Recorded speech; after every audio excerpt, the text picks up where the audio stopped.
ইতিহাস থেকে বর্তমান, সময় থেকে সমাজ, দেশ থেকে বিদেশ, ইতিহাস শুধু বইতে নয়, দেখবেন ভিডিওতেও। এই নেটওয়ার্ক এখন অনেক বড়। আপনারা দেখছেন দ্য ইন্ডিপেন্ডেন্ট নেটওয়ার্ক।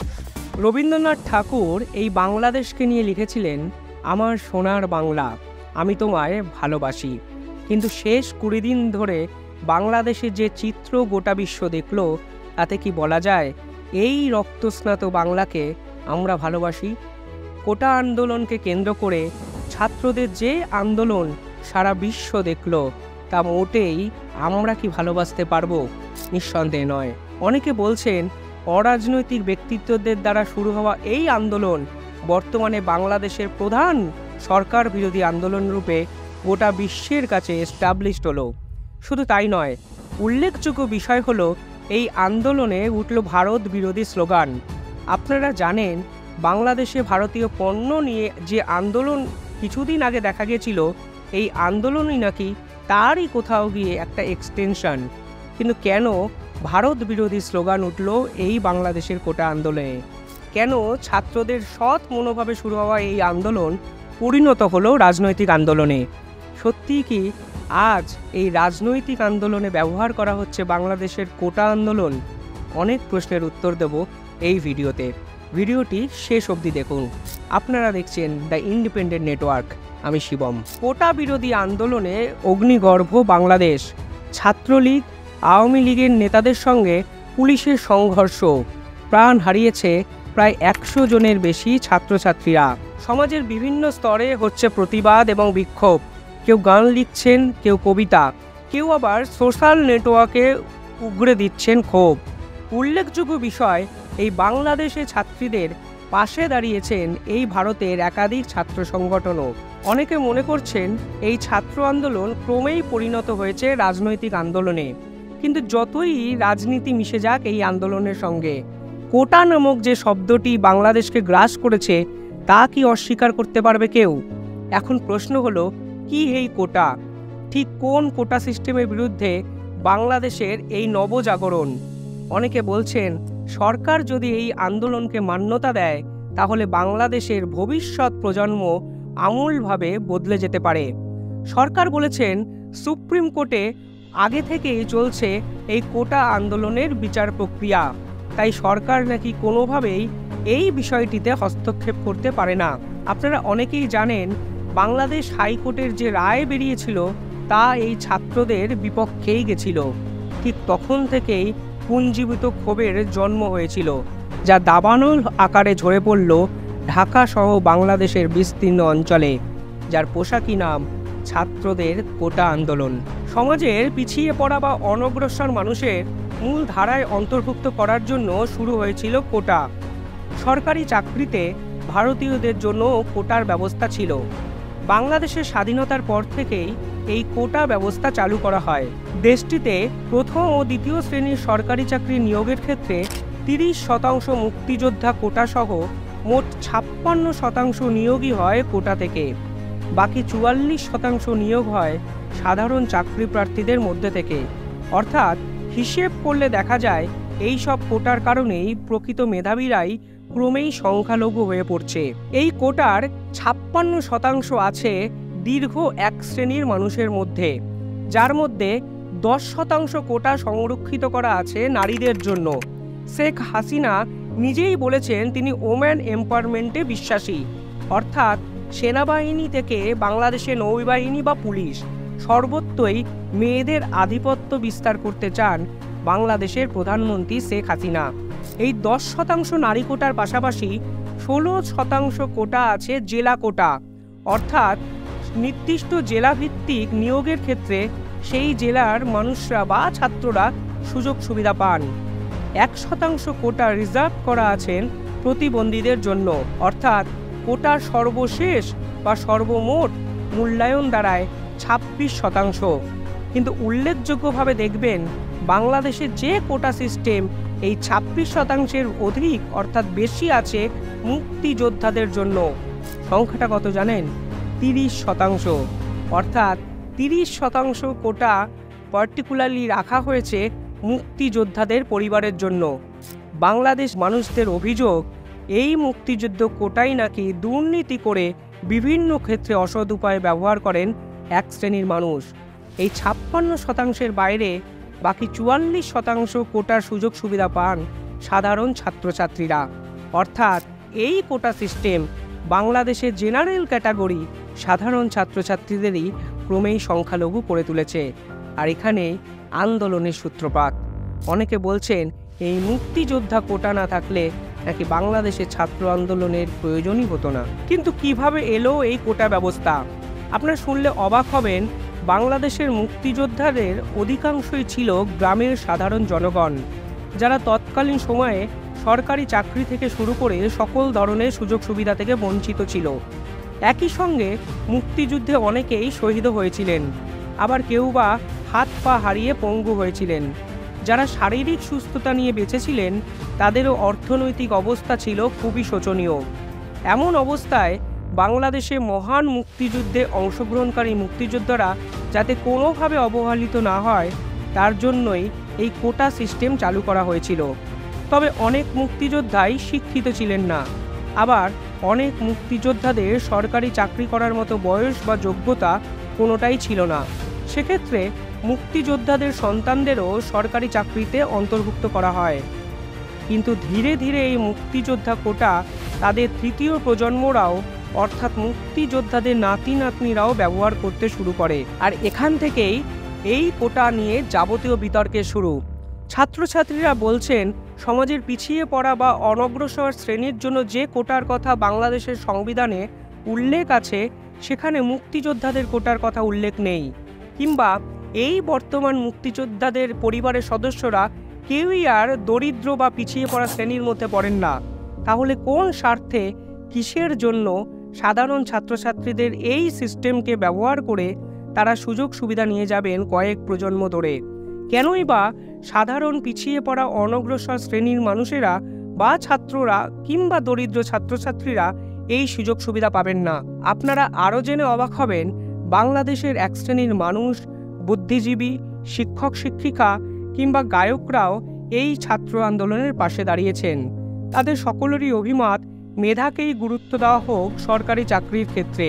অনগ্রসর বা দারিদ্র্য সীমার নিচে যারা বসবাস করে তাদের জন্য নির্দিষ্ট কোটা থাকুক, কিন্তু আসল গুরুত্ব দেওয়া হোক মেধাবী পড়ুয়াদের। মেধাবী পড়ুয়ারা দিনের পর দিন চাকরির জন্য রাজপথে আন্দোলন করলে তা মোটেই এই রাষ্ট্রের যে ব্যাখ্যা বা সংজ্ঞা কোনোভাবেই বিশ্বের বুকে সুপ্রতিষ্ঠিত করতে পারবে না। তাই ছাত্র আন্দোলন আজ ছাত্রদের মধ্যেই শুধু সীমিত নয়, সমাজের সকল স্তরে ছড়িয়ে পড়েছে ছাত্রদের এই লড়াই। বাংলাদেশে দীর্ঘদিন ধরেই প্রথম এবং দ্বিতীয় শ্রেণীর সরকারি চাকরিতে 56% কোটার ব্যবস্থা রয়েছে। এই সমস্ত কোটার কারণেই প্রকৃত মেধাবীরা বারবার বঞ্চিত হয়ে আসে। 2018 সালেও বাংলাদেশের ছাত্রছাত্রীরা এই বৃহত্তর আন্দোলনের ডাক দেয়। আন্দোলনকারী শিক্ষার্থীদের দাবি ছিল 56% থেকে নামিয়ে তা 10% করা হোক। 2018 সালে ছাত্রছাত্রীদের আন্দোলনের চাপে পড়ে বাংলাদেশ জনপ্রশাসন মন্ত্রণালয় কোটা সিস্টেমটাকেই বাতিল করে দেয়। কিন্তু 2021 সালে মুক্তিযোদ্ধা পরিবারের বেশ কিছু সন্তানরা 30% মুক্তিযোদ্ধা কোটা ফেরত পাওয়ার জন্য হাইকোর্টে আপিল করেন। আর এই পরিপ্রেক্ষিতে 2024 সালের 5ই জুন বাংলাদেশ হাইকোর্ট সরকারের মুক্তিযোদ্ধা কোটা বাতিলের সরকারি সিদ্ধান্তকে অবৈধ ঘোষণা করা হয়। হাইকোর্টের এই রায়কেই রীতিমতো হাতিয়ার করেছে ছাত্র আন্দোলনের নেতারা। তারা বলছেন হাইকোর্টের রায়কে মান্যতা দেওয়া মানে ভবিষ্যৎ প্রজন্মের সাথে কোথাও গিয়ে খেলাপ করা। অর্থাৎ 30% কোটা যদি এখনও বাংলাদেশের এই সিস্টেমে বহাল থাকে তাহলে মেধাকে অবহেলা করার কথা ভাবছে বাংলাদেশের হাইকোর্ট। যাবতীয় সরকারের সঙ্গে বিরোধের কারণ কিন্তু এই কোটা সিস্টেমই। বাংলাদেশ সরকার হাইকোর্টের এই রায়কে চ্যালেঞ্জ করে সুপ্রিম কোর্টে আবেদন করে। আর এই সুপ্রিম কোর্ট কি শুনানি দেয় তা তো সময় বলবে।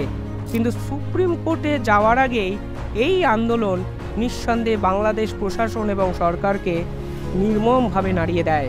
বাংলাদেশ সরকার আন্দোলনকে যেভাবে মোকাবিলা করেছেন তা এক কথায় নিঃসন্দেহে ন্যাক্কারজনক। বাংলাদেশ সরকারের পক্ষ থেকে আদেশ দেওয়া হয়েছিল এই কোটা আন্দোলনের ছাত্রদের যারা অত্যাধিক বাড়াবাড়ি করবেন তাদেরকে যেন রাজপথে গুলি করে মারা হয়।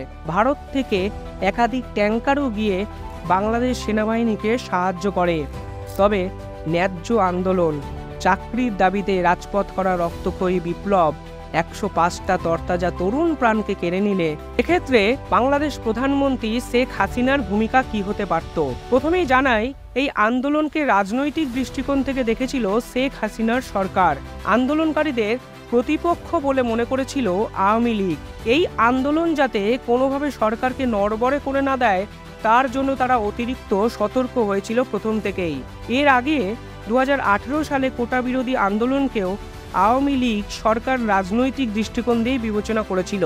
এর আগে 2018 সালে যখন এই ছাত্র আন্দোলন নতুন করে মাথাচাড়া দিয়েছিল, তখনই আওয়ামী লীগ এই আন্দোলনকে সরকার বিরোধী ঘোষণা করেছিল।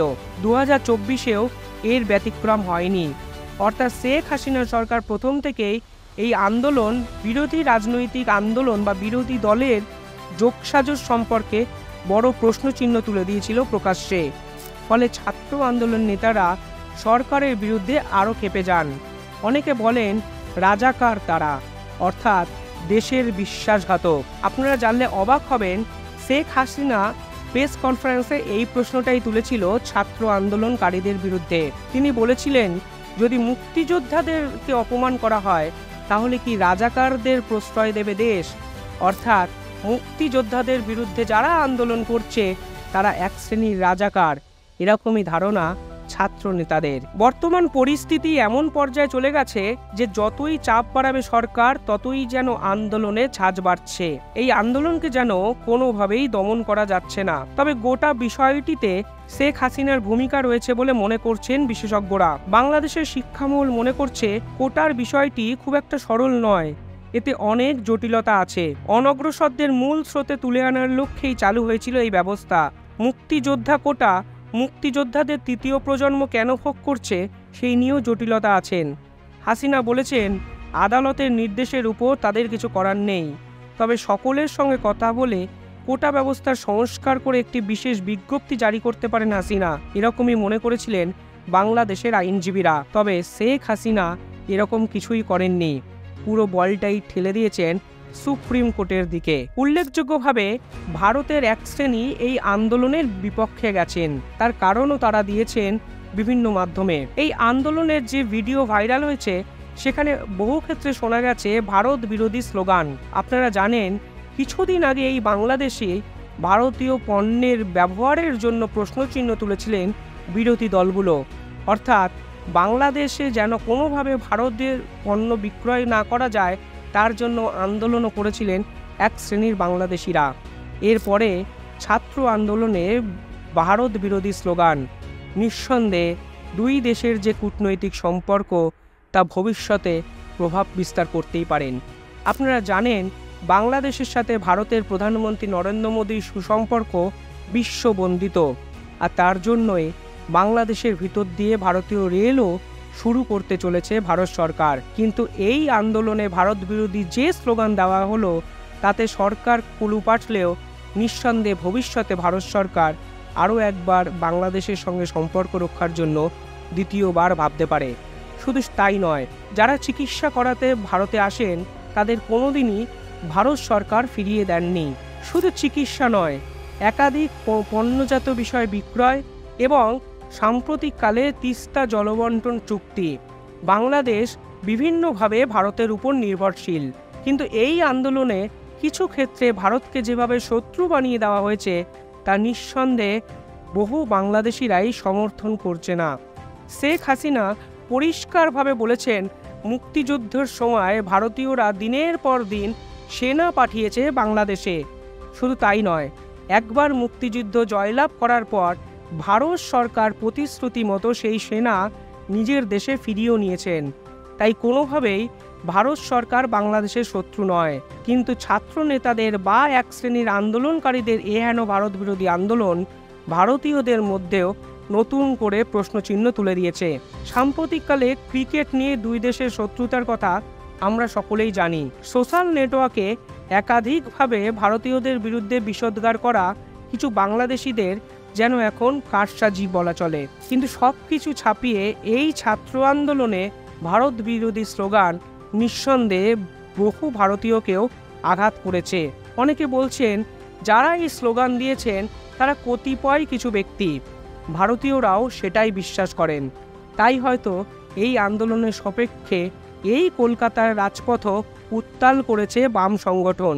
বাংলাদেশের সাথে ভারতের সম্পর্ক ইতিহাসে যেমন ছিল, ভবিষ্যতেও ঠিক একইভাবে থাকবে বলে মনে করেন বর্তমান বিশেষজ্ঞরাও। কারণ ইতিহাসে হয়তো জয় বা পরাজয় লেখা থাকতে পারে, কিন্তু আরও একটি বিষয় ইতিহাসে লেখা থাকে, যা হলো লড়াই, যা রূপকথার গল্প হয়ে ছাত্র আন্দোলনকে বিশ্বের বুকে নতুন দিশা দেখায়।